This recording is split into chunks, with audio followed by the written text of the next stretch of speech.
Halo semua, perkenalkan nama saya Din Indri Megawati dengan NIM 4321912067. Pada kesempatan kali ini saya akan mempresentasikan mengenai tugas besar 2 untuk mata kuliah perekonomian Indonesia yang merupakan judulnya adalah kondisi perekonomian Indonesia dan kebijakannya. Mari kita ke slide yang pertama. Konsep dan tujuan otonomi daerah dan UMKM. Yang pertama adalah konsep otonomi daerah. Apa itu konsep otonomi daerah? Pengertian otonomi daerah secara definitif yaitu otonomi daerah adalah kewenangan daerah untuk dapat mengatur dan mengurus berbagai kepentingan masyarakat secara mandiri serta berdasar pada aspirasi masyarakat. Menurut Undang-Undang Nomor 23 Tahun 2014 tentang pemerintahan daerah, otonomi daerah adalah hak, wewenang, dan kewajiban daerah untuk mengatur dan mengurus pemerintahan dalam taraf kepentingan masyarakat. Mari kita ke slide berikutnya.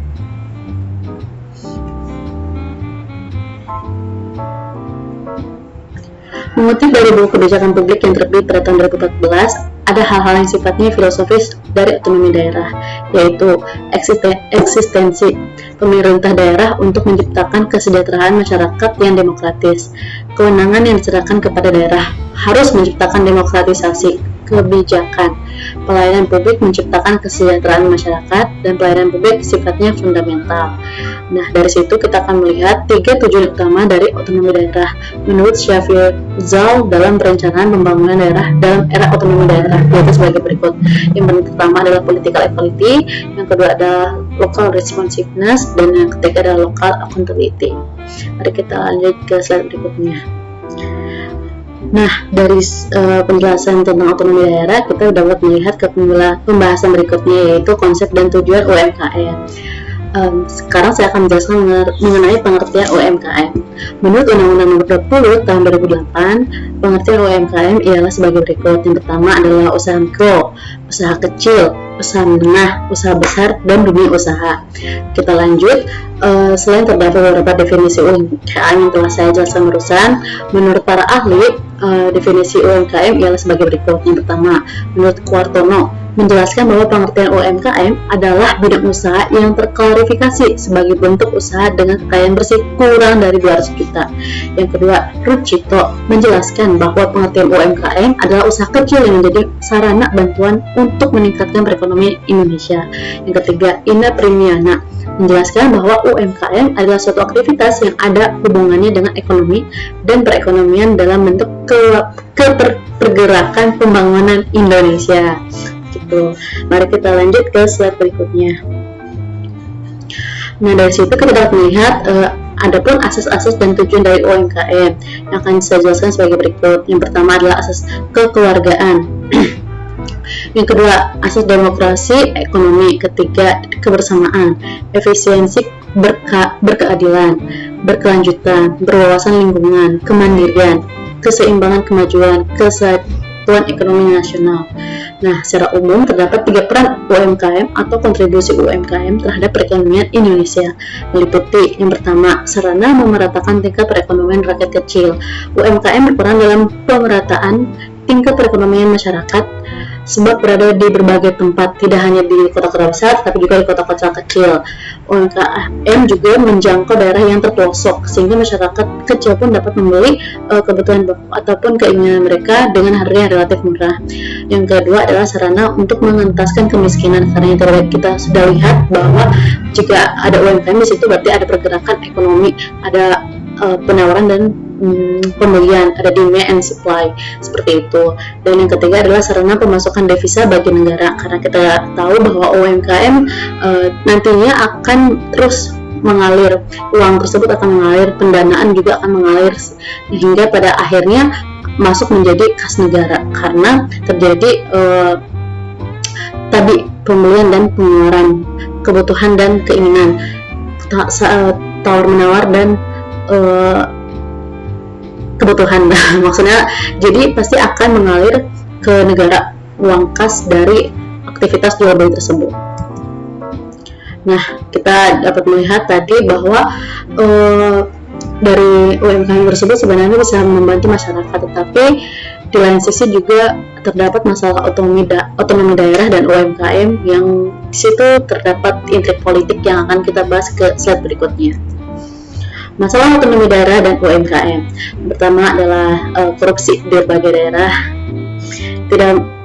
Tidak menjadi rahasia umum bahwa UMKM kadang menjadi sosok hal yang ditutupi oleh negara ataupun masyarakat, karena kita tahu bahwa pembukaannya juga kurang rapi gitu, dan uang kas masuknya juga kadang tidak dicatat, kadang barang-barang juga hilang. Jadi di situ bisa terjadi intrik korupsi di berbagai daerah.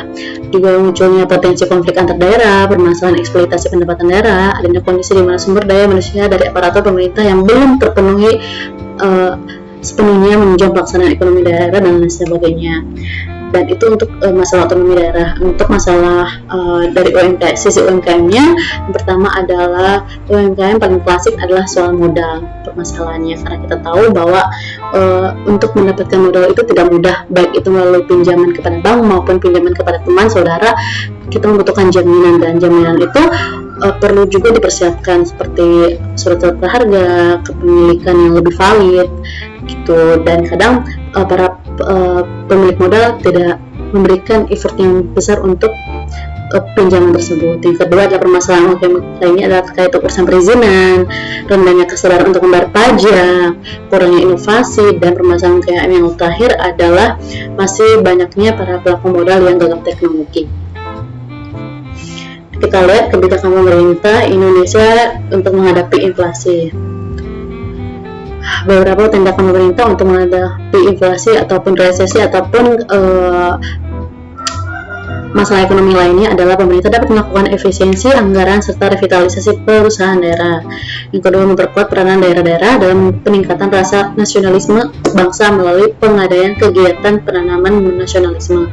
Yang ketiga, melakukan pengawasan atas peraturan daerah secara ketat dan jujur agar mengurangi penyimpangan dalam pelaksanaan aturannya. Dan yang terakhir, meningkatkan pengontrolan dalam pembangunan pada daerah setempat, meningkatkan pendapatan asli daerah dari sektor sumber daya alam serta lain sebagainya. Begitu. Jadi intinya adalah pemerintah harus lebih sigap dalam memberikan solusi untuk permasalahan perekonomian Indonesia. Yang pertama adalah kebijakan fiskal. Menurut Keynes, pemerintah suatu negara sebenarnya punya hak mengatur pengeluaran dan pemasukan sebuah negara dengan menetapkan pajak dan membuat kebijakan demi ekonomi makro negara. Menurut OJK, pengertian kebijakan fiskal adalah kebijakan tentang perpajakan, penerimaan, utang piutang, dan belanja pemerintah dengan tujuan ekonomi tertentu. Gitu. Jadi ada tujuan dari kebijakan fiskal itu menjaga dan mengembangkan perekonomian Indonesia, meningkatkan kualitas sumber daya manusia, dan meningkatkan kualitas dari harga barang serta investasi. Dan kita lihat beberapa jenis kebijakan fiskal dapat dibaca pada sisi sebelah kanan dari saya. Ada kebijakan dari segi teoritis, segi penerapan, dan segi neraca pembayaran.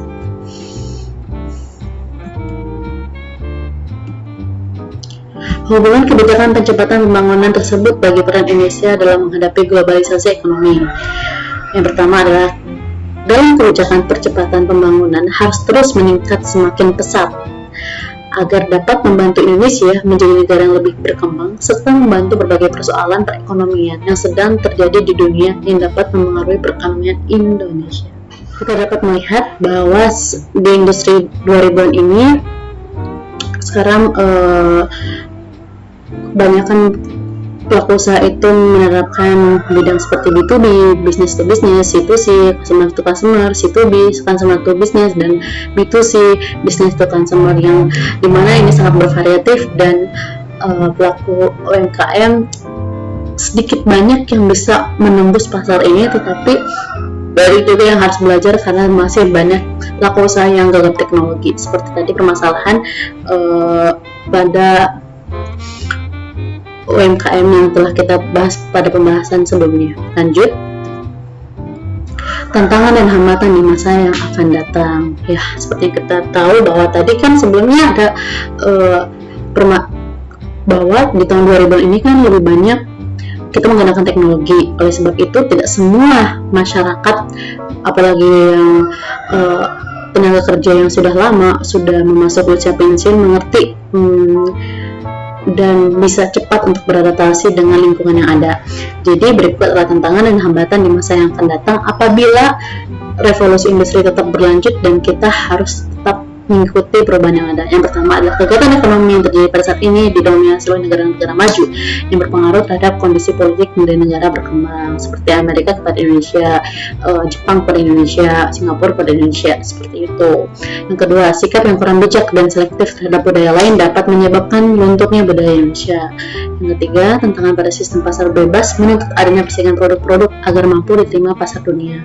Yang keempat, kegiatan produksi perusahaan multinasional yang tidak memperhatikan kelestarian lingkungan dapat menjadi penyebab kerusakan lingkungan, misalnya terjadi banjir, longsor, dan lain sebagainya karena banyaknya pembukaan tanah hijau untuk dijadikan kawasan industri dan lain sebagainya. Solusi dari tantangan dan hambatan yang telah kita bahas sebelumnya. Yang pertama adalah kita harus meningkatkan kualitas sumber daya manusia dan berpegang teguh pada nilai sosial dan norma sosial. Yang ketiga, menumbuhkan sikap bangga terhadap identitas bangsa Indonesia. Yang keempat, meningkatkan rasa peduli terhadap lingkungan terkait permasalahan kerusakan lingkungan. Dan saran dari saya, kita juga harus tetap terus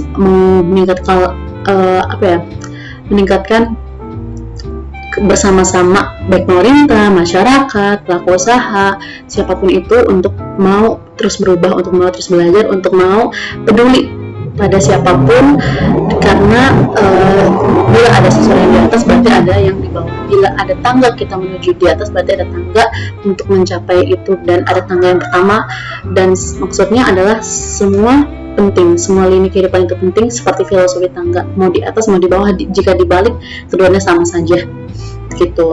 Hanya posisinya mungkin yang berbeda, jika tangga dibalik berarti yang di atas bisa jadi di bawah bisa jadi di atas. Dan saya harap untuk presentasi kali ini dapat memberikan educate kepada para penonton, kepada siapapun yang melihat video ini, dan kita sama-sama belajar untuk saling peduli satu sama lain. Terima kasih, sekian presentasi dari saya. Mohon maaf apabila banyak kekurangan, saya akan terus belajar, dan mohon berikan like dan komen pada kolom komentar di bawah supaya bisa saya memperbaiki lagi ke depannya apa yang kurang, apa yang harus saya perbaiki untuk presentasi saya berikutnya. Have a nice day.